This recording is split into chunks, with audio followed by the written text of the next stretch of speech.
Gaza Israel যুদ্ধবিরতি নিয়ে সবাই যখন কিছুটা আশার আলো দেখতে শুরু করেছে, ঠিক তখনই আরও এক বিপদের শঙ্কা ঘিরে ধরেছে মধ্যপ্রাচ্যকে। লোহিত সাগরের মূর্তিমান আতঙ্ক হুথি বিদ্রোহীরা এবার বেজায় খেপেছে সৌদি আরবের ওপর।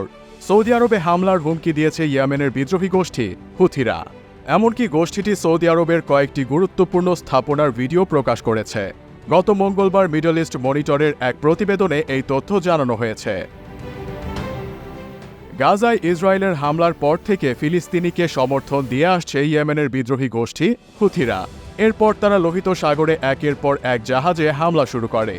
তবে ইয়েমেনের এই বিদ্রোহী গোষ্ঠীকে থামাতে পশ্চিমারা দেশটিতে কয়েক মাস ধরে হামলা চালিয়ে আসছে, কিন্তু এরপরও তাদের থামানো যায়নি। এবার তাদের থামাতে সৌদি আরবের কাছে ধর্ণা দিয়েছে পশ্চিমারা, এমনটাই দাবি করেছে হুথিরা। তারা জানিয়েছে, পশ্চিমাদের কথা মতো তাদের সঙ্গে সৌদি আরব যোগ দিলে দেশটির গুরুত্বপূর্ণ স্থাপনায় হামলা চালাবে তারা।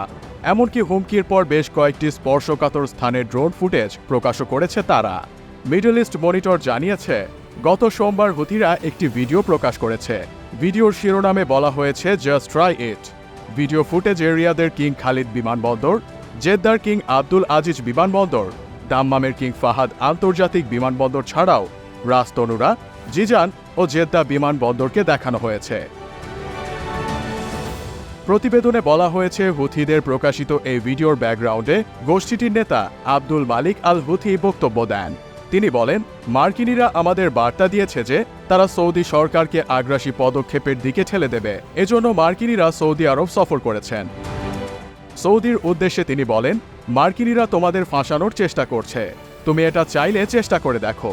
আর নিজের ভালো এবং দেশ ও অর্থনীতির স্থিতিশীলতা চাও, তাহলে আমাদের দেশের বিরুদ্ধে তোমাদের ষড়যন্ত্র বন্ধ করো।